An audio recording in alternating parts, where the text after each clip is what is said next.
Okay, so to start with, so in the coming session we are going to have this crankshaft design. Okay, so for that, so the basic thing that an engineer needs uh,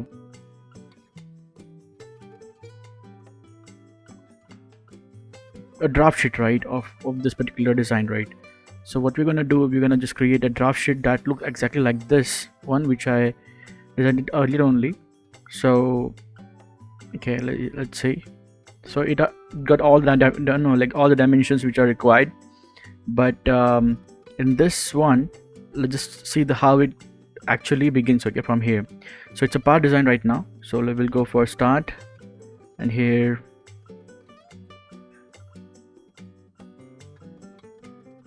call drafting. Okay, so it will ask you a particular thing. It says like how well established that you want. It has all the views in it, right? So I'll go for this one, which is a basic one, right? And the scale is important, which I'm going to discuss it afterwards. But yes, so the scale is important, and the rest things are okay. So I'm gonna use this particular one or this one, anyone you can use. Okay, let's go for okay. So it will create a 2D design on a paper, right? You can download it, print it out, or use for manufacturing, like this how people actually use it, right, in real life. So I was talking about the scaling, right? So what I'm gonna do, I'm gonna select all the components by pressing Control and go for properties, right? Here the scale, right? So 1:1 is the ratio. Okay, means whatever we see here was on the paper, right? So we'll just go for 0.5 up here. Let's see how it looks. Okay, so again, so let's just go 1:2. So it got shortened, right? So the idea is, so the one ratio of actual design gonna shrink by half, which is 2, right?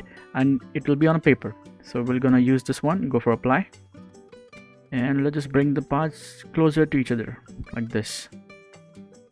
And this is our in middle, right? So coming up with the drafting basic tools, you should know that is a dimension, right? You can just bring it up, you can see all the dimensions you can use to actually measure the distance, right? Right, so you can use this one, for example, distance between this particular two, right, and which is 30, right?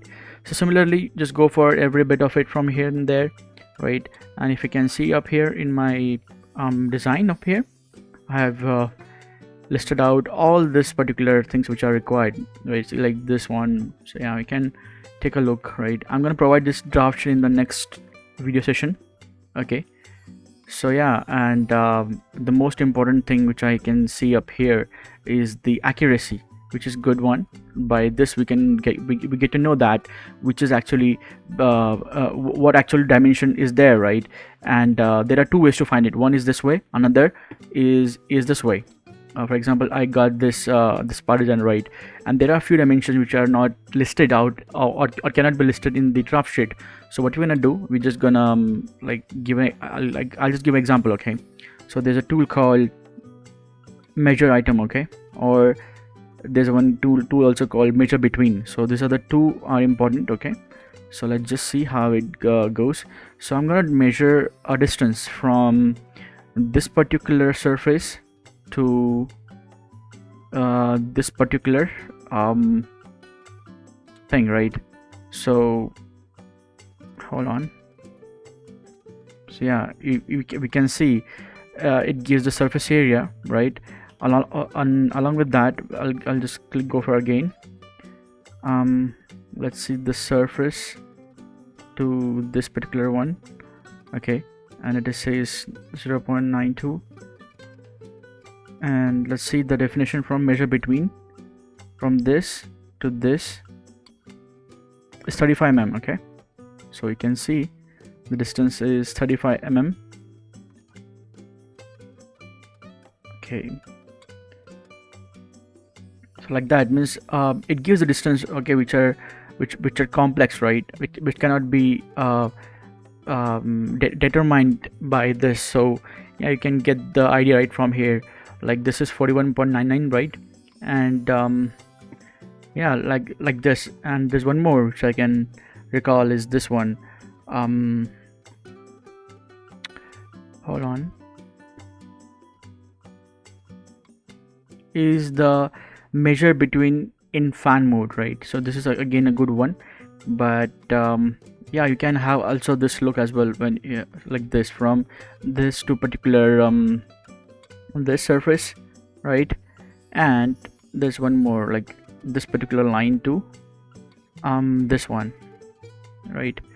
So it gives the distance from both the no perspective, right? And that's it. So once you get this,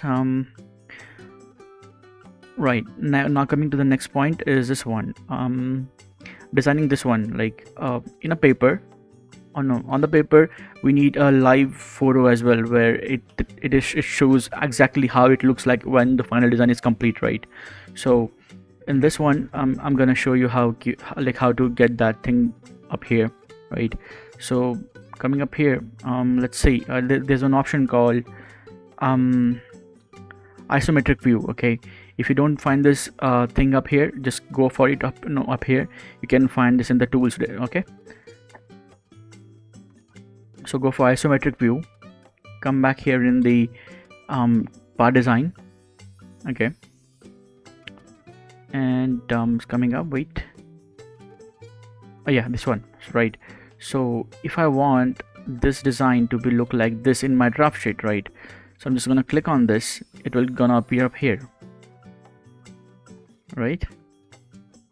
But it's gonna convert it into a 2D and this like this. Okay, so what we need to do we need to do either we can leave it like this, or for the better clarity, just right click on that, go for a properties, there's one term called raster view. Okay, so this is a raster view, and we'll go for an option called quality should be high, and it should have the shading with edges, right? So let's do that part and go for apply. Let's see how it's gonna look.